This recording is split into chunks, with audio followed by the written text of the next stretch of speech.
Hello. Our story begins just outside the Alderaan system, just a little before the assault on Scarif. Imperial Senator Bail Organa, joined by his daughter, Leia, waited by the bay of the Tantive 4, as Slave 1 docked and the bounty hunter exited.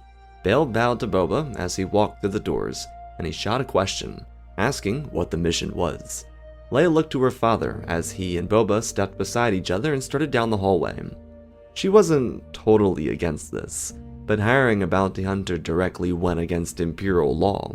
The Empire wouldn't consider the Tantive 4 a diplomatic vessel if Boba was inside of it, but Bail was insistent. He believed a turning point was coming. Cassian Andor was dealing with someone on the ring of Kafrene at this moment. Bail was supposed to remain on Yavin, but he came back to Alderaan for this deal. Boba looked at the senator through his Mandalorian visor. Organa may have been a little ignorant here, but he trusted the clones and he knew the truth about Fett. He was hoping that the inherent goodness that drove the clones throughout the war, and after the chips were deactivated, would show itself here. Boba was looking to get paid, and he typically didn't work with people of the core, so the payment needed to be good. Bail didn't know how the situation with Cassian would develop, but in the circumstance that Leia was needed, he wanted his daughter protected. Ironically, most of everything in this scenario for Bail was a big what if. He didn't know what would happen, so the deal went like this. If Boba saw action, he'd get paid more. His singular job was to remain on the diplomatic vessel until further notice. He'd get paid by the hour, at a rate of 11,000 credits per hour. Boba stopped in his tracks and thought for a moment. He played it hard, but he would take the deal without much convincing. The extra incentives for combat came with credits per kill and an hourly rate of 20,000 credits for battle. These bonuses were no-brainers for Boba, and this, for Bail, was a worthwhile payment. He came from an affluent family, was married to the Queen, and had a spending budget for miscellaneous purchases of well over tens of millions of credits in his account. Boba didn't need to know how much wealth he had. All that he needed to do was protect the princess. As far as bounty hunting missions go, this was pretty lightweight, and he was fine with that. Boba could just enjoy himself. The Alderaanians gave him refreshments, food, and a personal quarters to sleep in. Leia listened to the deal-making process, and while she was grateful for Bail's protection, she didn't fully expect it. As would be explained, he feared that in the case that she might be needed, the Corellian corvette could be captured. Whatever happened with the Death Star plans, they needed to get back to Yavin. He trusted the Royal Guard, but they wouldn't last forever against the Stormtroopers, or whatever other special forces the Empire deployed. The Death Star was a highly classified project, and the ISB was going through systematic struggles because of that data leak. The Emperor would send his best to deal with the plans, so having an individual with extraordinary talents was something he had no problem paying for. This would be their final conversation before Bail returned to Yavin. The next several hours would have Leia and Boba interacting lightly. They didn't have anything in common, so she asked for stories from his life. As a senator's daughter, she believed it was important to have perspective. If one day she might lead, which didn't seem entirely possible following Palpatine's disbandment of the Imperial Senate, she needed to have an understanding. Bounty hunters were no different than financial gurus aside from their choice in profession and drive. Everyone wanted something in this galaxy, so she wanted to know what Boba wanted. That became their topic of conversation. While Boba wouldn't pretend to be a softie, he'd actually appreciate the fact that someone took an interest in him. Every other mission like this with a royal that he had done in his life was always boring. The individuals or nobles never took any interest, and he wandered around like a glorified watchdog. It was easy money, but it was very thoughtless. He typically didn't see action on these type of missions. That would very quickly change. Because of Slave 1's position inside the landing bay, Boba had to wait inside the Tantive 4 with Leia during the ensuing battle over Scarif. He watched monitors in the command deck as they waited for a transmission from the surface. When it did arrive, he didn't rush to get the plans. Maybe he should have, but the truth is, Boba didn't really care. His job was to protect the princess. In all fairness, it may have been more beneficial for him to help the rebels get the plans onto the Tantive 4, but he didn't. The troops, even without Boba's assistance, didn't, and with that, Boba was faced with the chance to still be able to be hired by the Empire. Individuals like Cad Bane refrained from working with the Imperial regime following the first few years, after realizing how evil the Empire was. Boba was always looking for a job, so he didn't really care. but his eyes watched from the viewport as a massive mushroom cloud engulfed a tenth of the planet, only getting wider with every passing second. Boba couldn't take his eyes off the explosion on Scarif until the hyperspace lanes passed by them. He caught a glimpse of the Death Star in their escape, but it changed Boba. Over Tatooine, the Tantive 4 was intercepted by a Star Destroyer. In a short skirmish, with turbo cannons firing between the vessels, the tractor beam activated. The trapped rebel ship was pulled into the docking bay of the massive warship. Boba rushed towards Slave 1, forcing Leia and the two droids on board. He hoped that he wouldn't need to use the ship, but he turned the engines on and then rushed out of the landing bay. This next move was entirely financially based.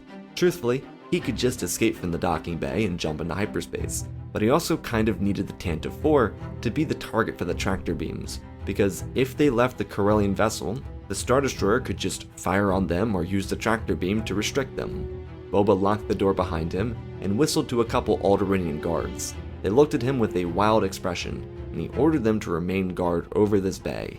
He didn't wait to see if they listened as he rushed past them down the hall.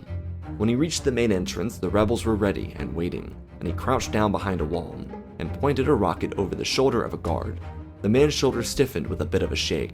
Boba told him to slow his mind. They couldn't mess this up. It helped momentarily until the door buzzed and exploded into an array of fire. This would have been the perfect burst to blind the rebels, but a concussion rocket launched out of his hands and into the corridor blinded the stormtroopers. They were immediately sent into confusion or into walls. It wasn't exactly an explosive rocket, but it was a concussion, so while it did kill a couple of troopers, the rest quickly moved past it. Boba stepped into the hallway and raised his blaster and unloaded burst shots down the corridor. Where the Alderaan guard missed, he did not. Stormtroopers continued to try and pile out of the entryway, but they kept falling, creating a miniature barrier that they were forced to try and climb over. He used this to his advantage, laying suppressive firepower into the troops. He looked to one of the Alderaanians and told them to find a means to sever the connection. He didn't care who died doing it, they needed to break off the destroyer. Captain Antilles was contacted by another guard, and Boba's voice cut through. He told the leader of the vessel that they were going to break out of here. Their orders were to go to any unused rebel base in the galaxy. That's all. They couldn't afford to be trailed back to their main base, wherever that be. Antilles wasn't thrilled about this. Getting orders from a bounty hunter? They also couldn't just let a bounty hunter go back to Yavin. Boba told the man that these were his orders, and he was the only one keeping the Empire from boarding their ship. He launched a few more shots at the edge of the vessel, and the troopers continued dying. Antilles took the command, regardless of what he thought about it, and planned for a trip to Tatooine. Boba handed the comlink back and pulled from his hip a bundle of explosives. He tossed them across the bay and told the rebels to brace themselves between the doors. They listened. He waited, and the blaster fire stopped. No one came through. The dead troopers remained lifeless, and the wounded crawled back into the flagship. Elsewhere, there were rebels using mech-neck suits to climb onto the top of the ship, so they could disconnect the hyperspace locks and break out of the tractor beam. As they were making this move, the Empire struck back. Ha, see what I did there? Imperial troopers rushed the corridor, and Boba stepped further into the center of the hallway, making himself the main target. The Beskar protected him from rogue shots that hit him. He fired his burst rounds into the men and they all dropped, until the bright light caught everyone's attention, and the last of the stormtroopers fell lifelessly. A bloody crimson saber lit the dark corridor from the entry port. The rebels yelled out in terror, "Open fire!" One of the survivors from the Profundity ducked behind a hall door and locked it shut. He wasn't doing this again. Everyone fired forward and Boba stopped, pulling himself around the corner and listening as the individual walked forward, cutting down rebels and deflecting with his saber strikes. Boba then rolled back around and fired the burst shot at Vader, who deflected it with ease. Fett knew he would never win a straight fight with this individual, especially inside of a corridor. He tapped his wrist and the detonators spread around the corner of the room activated. The rebels jumped to their doors, grabbing on and preparing to watch the bounty hunter get launched from the hallway into space. But instead, nothing happened. Vader turned his head and looked at the damage behind him. Nothing too significant. Boba then lowered his shoulder and fired a rocket over his head. Vader turned around and swung a saber in front of his body, but he missed the rocket, not even aimed at him. The rocket instead slammed into the damaged corridor and a hole opened up. Vader was pulled off of his feet by the reaches of space, but he got lodged into a hole, unable to escape from it. Everyone looked at Vader, who squirmed, but he couldn't free himself.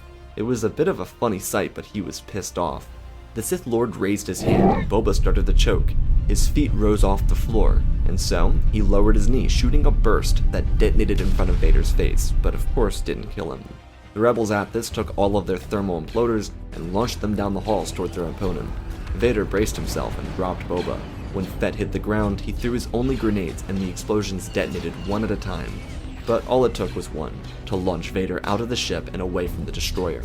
His armor was mostly undamaged, and he was now left to float adrift, as a Tantive 4 pulled everyone towards the now gaping hole. At the same moment, one of the crew members bashed a lever, shooting up a ray shield and closing the gap. Boba aimed at the door and fired a shot, and closed it, protecting them from more stormtroopers coming from the destroyer. Just in time for the end of their show-off, the Tantive 4 broke out of his hyperspace locks and dropped below the destroyer. Boba got to his feet and ran down the corridors, contacting Antilles and telling him to prep the docking bay. Just as the ship slipped away from the Imperial vessel, Slave 1 popped out of it, and Boba launched into hyperspace, with a few switches, removing himself, Leia, 3PO, and R2 from the battle over Tatooine.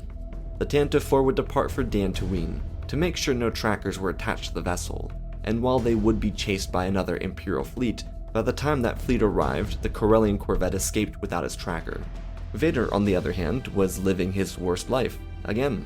Because two different vessels jumped to hyperspace pretty much right next to him, there were bursts of energy that sent him straight into Tatooine's gravitational pull, so he heated up and bursted into flames before eventually crashing down into the sandy surface of the planet. Thanks to his suit being designed to resist lava, he did survive the drop, though he was very badly wounded, and if it weren't for his cybernetics, he wouldn't be able to move. His suit activated Bacter spray to mend the wounds on his cuts and openings within his armor. Vader pressed himself off the ground and stumbled, falling face first into the sand. He looked around and coughed heavily with his mask on, and he looked at the barren desert. He returned to hell. He couldn't escape it. His eyes turned towards the sky and he looked for his destroyer. He tried to activate his communication device, but heard nothing through it. He broke it upon entry. For now, he needed to trek towards the closest spaceport. He used to know this planet so well, but he knew one thing. Civilization followed the wind. If he traced the dunes, then he'd find himself at a spaceport. His metallic limbs activated, and he began forward into the sands. On Yavin, the rebels gathered the Death Star plans from Princess Leia, and she thanked Boba for protecting her. He nodded his head and waited for the payment. She would hand-deliver it herself, before asking him if he had any interest in joining the rebellion. He didn't. While it was a nice sentiment, his purpose was to live his own life. He bowed to her and the rebels, who joined her, before leaving. The payment he accumulated from the rebels would be more than enough to give himself a little vacation. He'd take a trip to, Canto that's where he'd go, to meet some ladies, drink well, eat better, and bet away some of his earnings. Slave 1 lifted off and departed out of the atmosphere. The rebels returned to their briefings. With the Death Star plans in their hands, they quickly got to work on gathering whatever survivors remained from the attack on Scarif. There weren't a ton of rebels that escaped, but those who did were needed. A signal was sent out to the Allies to conjure up a fighting force as they analyzed the plans. A couple rebels were worried that Boba might sell them out to the Empire, but Leia didn't think so. He saw a job as a job. If the Empire hired him to expose the rebels, then he'd draw it out as long as possible to make sure he got paid the most. Leia may have been seen as naive in the eyes of her allies, but Boba hadn't been seen by any survivor that they knew about. As far as anyone knew from the Empire, the rebels detached a separate shuttle and departed into deep space. No one saw Slave 1, only Vader knew, and the Empire was currently searching for him. Eventually, after hours passed by and rebels returned to home base, Leia would contact Boba Fett. His starship was just sitting over Yavin. He fell asleep by accident, but eventually the roaring rebel starships woke him up. With it came the communication from the surface. Leia had been informed about his station, and his groggy voice responded to her. She had hoped that he'd been thinking about it, but the tone in his voice told her that he hadn't been secretly thinking about assisting the rebels. He was just tired. Honestly, who could blame him? Surviving an encounter with Vader was trying. He took the call because he was kind of hoping for another easy job, but Leia had seen the reports. After doing check-ins, there were people who turned away from the Alliance, not believing in the fight after Scarif. There were starships that survived the battle but did not survive the hyperspace trip, and others who just feared returning to Yavin. The Alliance had been constructed off the backs of Luthen Rael and Saw Gerrera, and just days after they both passed on, the rebels were crumbling. It was something that Bail Organa had to look dead in the face, even from his sanctuary on Alderaan. Leia told Boba that she understood his profession, and she was willing to leave him be at his own request, but they needed him. She didn't intend to harp on his clone trooper bloodline, assuming that the clones meant little to him. Instead, she asked that he see the Empire for what it really was. If they freed the people from the Empire, his life could become freer, help the Alliance and become free. Boba chuckled at the idea of a new republic being more free than the Empire or the Clone War Republic. He wasn't stupid, but he appreciated the offer, and she pleaded once again that he would be seen as a hero. He could join rebel pilots on a crusade of justice. He frowned at himself and took a deep breath. He asked for a payment, and she listed a price she knew her father could afford, even to his chagrin. Boba would take it, after having already made several thousands of credits. What was so bad about 500,000 of them? She was definitely undervaluing him for this mission, but he didn't know that. That was a lot of money. He could take the rest of his life off and become a traveler, with a lot of talent for killing. He took the job because the pay was great, but first, he needed half the payment up front, which he would get before the assault was planned. On Tatooine, Lord Vader watched the twin suns set. Not far from him, his son, Luke Skywalker, was standing just past Shmi Skywalker's grave, looking to the horizon, hoping for an adventure that would never come. No 3PO or R2 didn't mean no droids for the Lars, they simply purchased different units, ones that weren't tied to some great adventure. His father's struggles had only just begun. Instead of running into Ben Kenobi, he'd be attacked by a band of Jawas, wrongly assuming him to be a new Imperial Protocol droid. By this point, he wasn't even sure if the Empire was still over the planet. The Emperor would likely be too pissed about Scarif to keep the Empire around searching for him. Funnily, troopers found Vader's crash site, but his prints were covered up by the wind. The Jawas fired their electro blasts at the Sith Lord. The first few shots shocked him to his knees. With a grip on the Force, and his current agony flowing through him, he raised the pack into the air and flipped their necks to the side, killing them all. The electric shock continued to burst off from around him, and he crawled across the ground, before finally regaining mobility in his legs. When he eventually stood up, he'd be attacked by a band of Tusken raiders. They'd been trailing this group of Jawas and planned to raid their camp, until of course they ran into Darth Vader. Even without thinking of Shmi's death, Vader slaughtered them mercilessly. He was so pissed about getting stuck here, and the howls of the Tuskens would echo out into the night. He knew where the Lars homestead was, but he had no intention of returning. His master needed him, so he continued his trek, until he stopped with a wind chill running down his spine. Vader turned to the side and looked up at a rock formation, and saw a hooded figure standing above him. He thrusted his hand out and crushed the rocks beneath the Jedi. Ben Kenobi used the Force to gracefully descend to the desert sands, where he ignited his lightsaber. Old Ben had been awoken by the deaths of the Tuskens. One might assume that if Vader had avoided them, he might have escaped without drawing Kenobi towards him. Ironically, he couldn't really avoid them. The Sith Lord ignited his saber and told Obi-Wan that he would destroy him. Obi-Wan only could assume that Vader had arrived to find Luke, and like he did with Maul, he prepared himself for a final stand. In his old age, he wouldn't be able to fight with Vader the same way he had a decade before, but his saber raised to his side and the apprentice swung in. On Yavin 4, Slave 1 followed behind the Ghost and several other wings of starfighters. Thanks to the Death Star plans and the time to prepare, a number of other vessels were gathered up and brought back to Yavin. The means to detonate the superstructure gave everyone hope, and that was what Leia knew they needed to focus on. It was a new hope for victory against the Empire. General Syndulla was leading the assault. Without any knowledge of the rebel fleet, or having captured the Princess of Alderaan, the Death Star was still sitting outside of Scarif. The other Imperial officers were being brought in, so that they could see the impressive damage done to the Spire and the planet. People were more likely to visit Jeddah, rather than some random planet in the Outer Rim called Scarif. This provided the rebels with the perfect opportunity to pounce. The Emperor was also going to be inside the battle station. On Tatooine, sabers clashed. This duel, though, was slow. Obi-Wan and Vader were testing each other out. They had matured a lot. This was the most patient iteration of the Dark Lord. The only thing is, Obi-Wan wasn't going to heroically sacrifice himself for anyone. He was here to defend Skywalker. Even if official training hadn't been started, he could not become a Dark Apprentice. Vader swung down, bashing his weapon through the sand, but blocking Obi-Wan's counter. The two of them spun in circles, switching lightsaber forms and attempting to overpower the other. Ben knew his conditioning was off, but he could use the elements around him to his advantage. They fought, and Vader found a means of gripping Obi-Wan's bicep, the same one he burned on Mapuzo. As Vader tried to crush the old man's arm under his metallic hand, Obi-Wan used the Force and pushed sand into Vader's face. The mask blocked it, but he fell backwards. Kenobi swept his saber around. Pocket sand worked perfectly. Their weapons connected again. They shoved and pushed. Vader didn't come to any resolutions about why Kenobi was here. After staggering, he raised his saber and bared down. He told Obi-Wan that this was the last time he'd survive an encounter with a superior warrior. Little cringe, but okay, Darth. Ben backed away, and Vader pounded down on him. Using Form 3, Obi-Wan defended himself perfectly, but his opponent had mastered all 7 forms by this point. They locked together, swinging in close proximity, as Ben slowly fell back into the base of the cliff. Kenobi deflected every strike that came, before switching aggressively into Form 4 and beating back Vader. They stopped and heaved, their weapons raised, now in different forms. Obi-Wan and Vader watched each other, until Vader fell to his knees and dropped his weapon.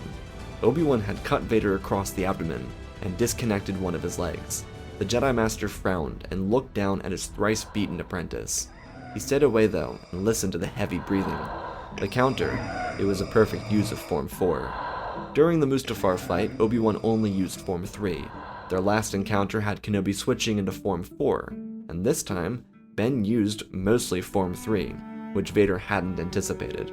The switch between 3 and 4 was a sudden, last-moment counter, and it broke the Dark Lord.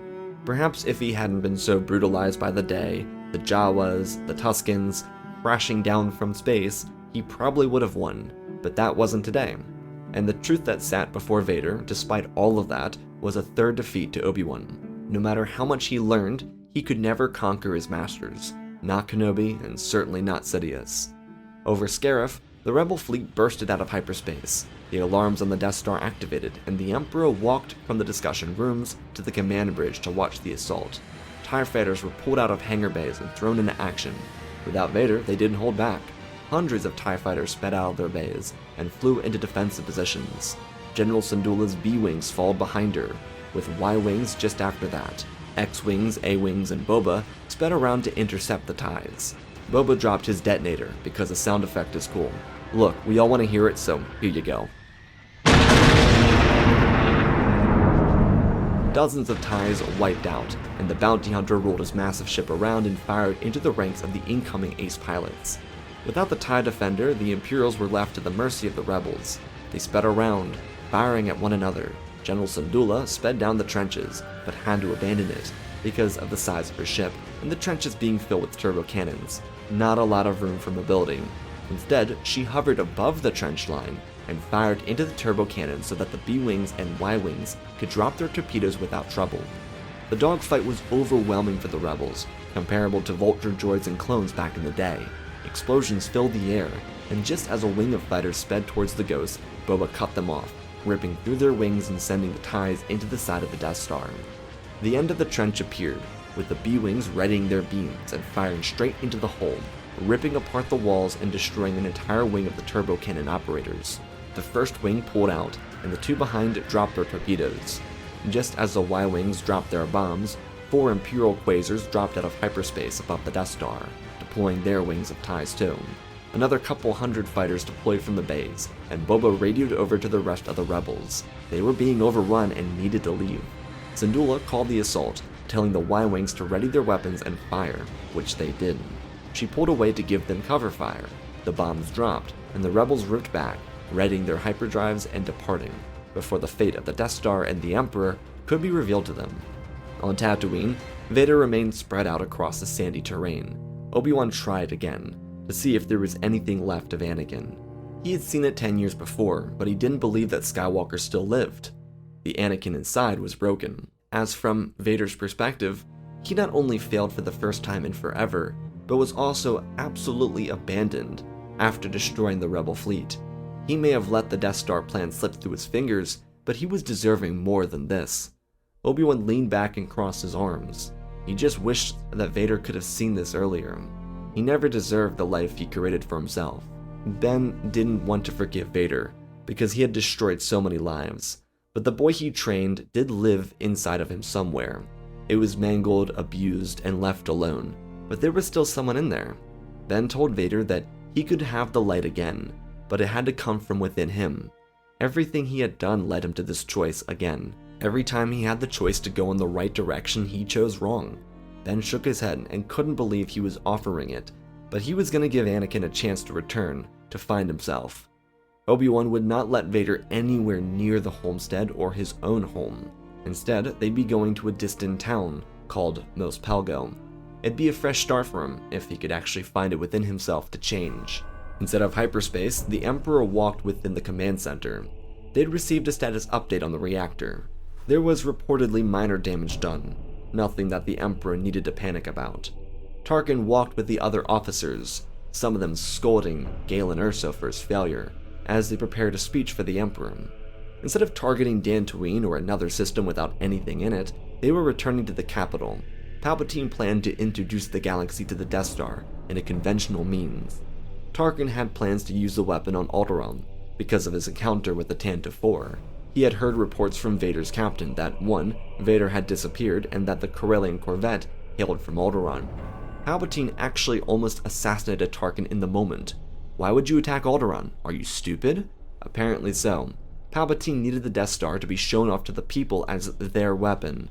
Displaying it over Coruscant as the ultimate defense station would assist them with furthering populations from the Rebel Alliance.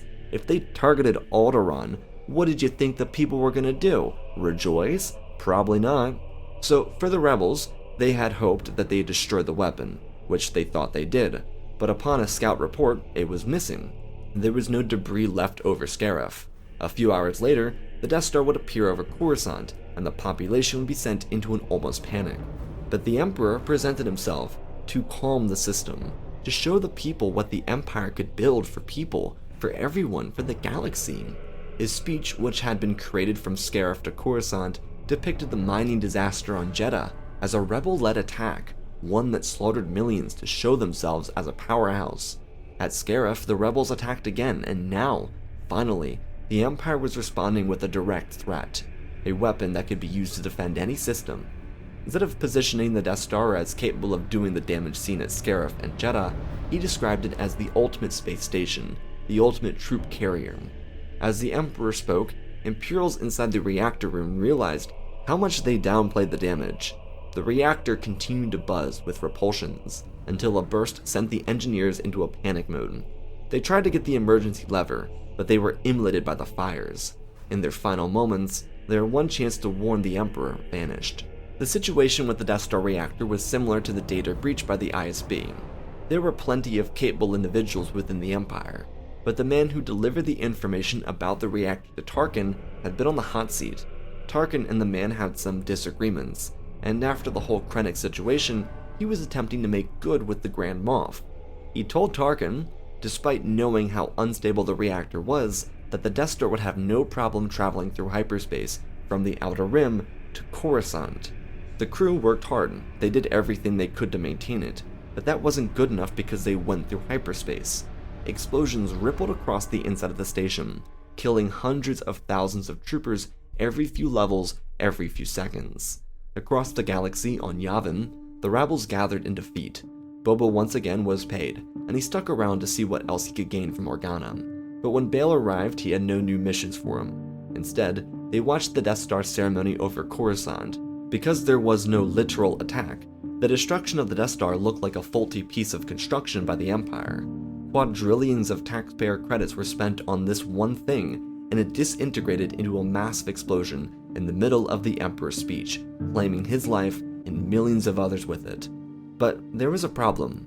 Because they were in Coruscant's gravitational pull, an entire moon-sized space station started diving down towards the surface of the planet. People were watching in awe at this moon-sized station, and now the Emperor was dead and Coruscant was under attack from his remains. Just like with the ISB crisis a couple days before, the Empire was ruled by people attempting to get ahead. One simple conversation decided the fate of everyone. The ultimate butterfly. and millions would suffer for it.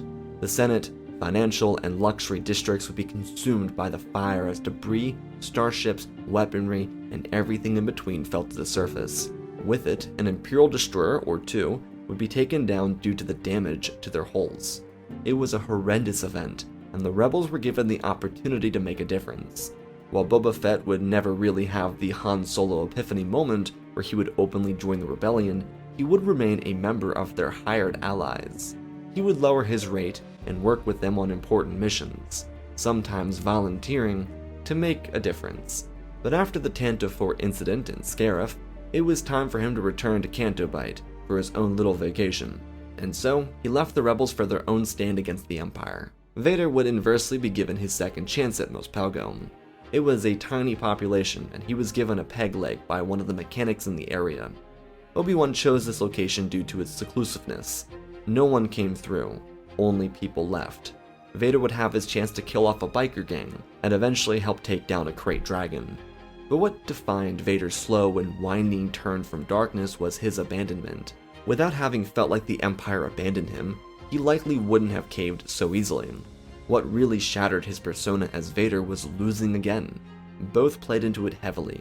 He felt like nothing, and Obi-Wan would build that back up. Without either or, he would have fought to the bitter end. Because Owen forced Luke to stay on for another season, he would remain. The closest to escaping would be meeting Imperial stormtroopers looking for Lord Vader. They would never check Mos Pelgo, because it didn't even register on their maps. So the Empire left, assuming Vader had been killed by something. The Empire needed all available resources anyways, and a vessel over Tatooine was not the right use of those resources. Vader would learn about the Death Star and the Emperor in the coming month, when news traveled back to Mos Pelgo eventually. It would result in the people upgrading to a more up-to-date frequency, so they could learn more about galactic events as they happened. When they did, Vader, who was working as a mechanic and sheriff in the town, would learn of the Imperial Civil War that was coming. While the Death Star destruction was terrible, the Civil War didn't come down to Imperial officers turning on one another. The Emperor was just a piece of the puzzle, large albeit, but the structure continued without him. This rebellion, which became the Civil War, started with the people. It was entirely population versus the military. It resulted in hundreds of thousands of deaths, but it would liberate the galaxy. The destruction over Coruscant was not labeled as a rebel attack, so the Alliance had to grow through much less conventional methods. Without the mythos of Luke Skywalker, or any rebel pilot for that matter, the war with the Empire was only assisted by the rebels. This rebellion on Coruscant and around the galaxy was not in line with the Alliance. So the rebels became the unofficial military, whereas the fight itself was everyone versus the structure. It would cost billions of credits, and see the Empire implode on itself from the inside out. When the population turns against the structure cannot stand. And so after the revolution, when calls for a new government came, there wouldn't be old Imperial senators rushing back into leadership. The population victory came with the dismantling of the social hierarchy, a total reset that saw thousands of oligarchs and politicians losing their lives. The Organas were spared because of their humanitarian work. They saved 40 million plus people within a year of the Clone War ending. Bail would not be going to the Senate, and he would discourage Mothma of doing it too. If the new system could work, then it had to be done with new faces. By the time Leia joined the new government, she'd be 25, having assisted rebellion for 6 full years in the Galactic Civil War. She wouldn't be the only one, but the galaxy demanded new faces, new representatives, and they would rise. The New Republic, as it would be labeled, would form a brand new constitution, a new structure, and yes, it would be flawed, but it was a fresh start, which mattered more than anything else.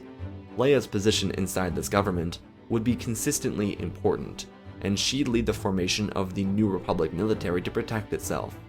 Instead of a rebel sacked with Mon Cala cruisers, it'd be a mix of destroyers and newly developed frigates to reduce the chances of conflict from the former military power structure, mostly due to some of that power structure decided that they didn't want to kill civilians anymore.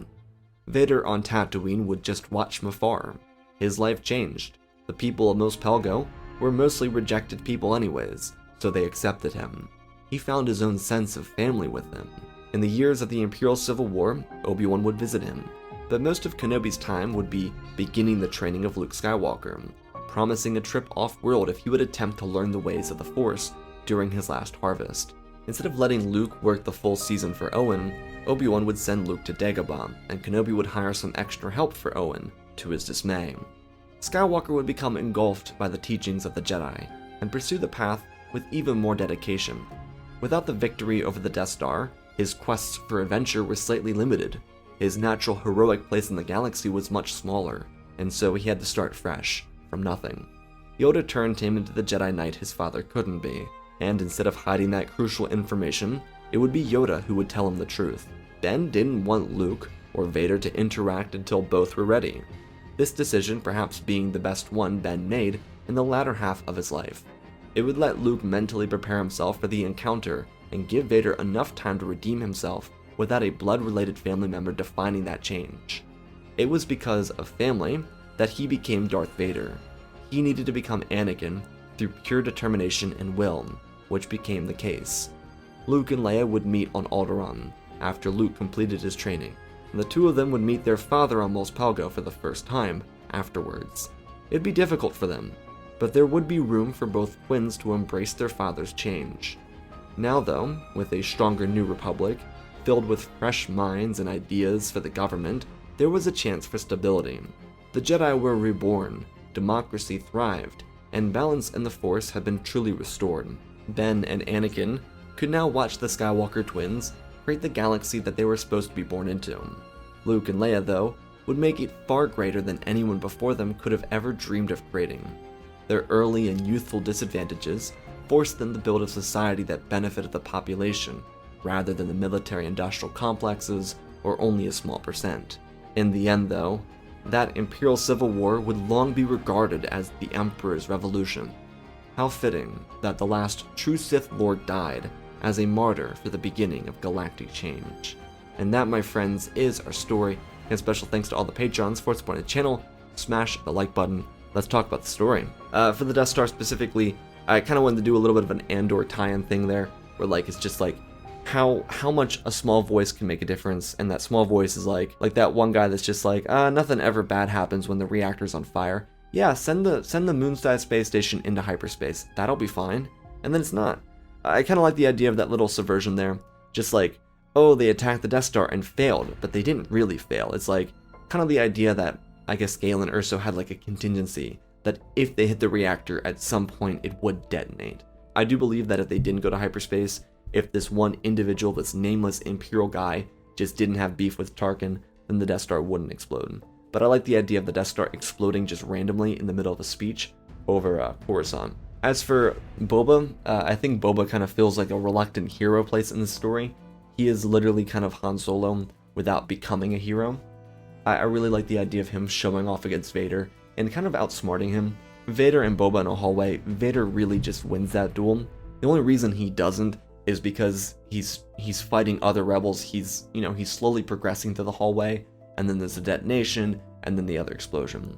So it's like a little bit of misdirection. That's the only reason he really wins, is the constant misdirection. Vader's arc, for specifics, is I really wanted him to kind of go through this understanding that he just kind of doesn't matter to the Emperor. And not necessarily true at all, actually. The Empire is looking for him the entire time.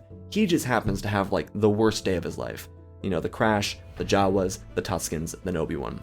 I don't think Vader beats Obi-Wan here. The only reason he loses is because he survived a crash he survived a crash from space, you know? As for like the final Imperial Civil War part, I didn't want to do like the warlords clashing together like that always happens. So instead it was like a population that's not even related to the Alliance, just like the population after the Death Star just explodes and just sends a moon on the Coruscant. The population's like, yo, I'm done with this, and that's the only reason why that revolution happens, and it's not directly tied to the rebellion. The rebellion is just kind of like a military sect, so like, in a funny way, the real rebellion becomes this revolution, and the Alliance becomes basically comparable to Saw Gerrera's rebels, where they're seen more as an extremist group rather than a part of the revolution.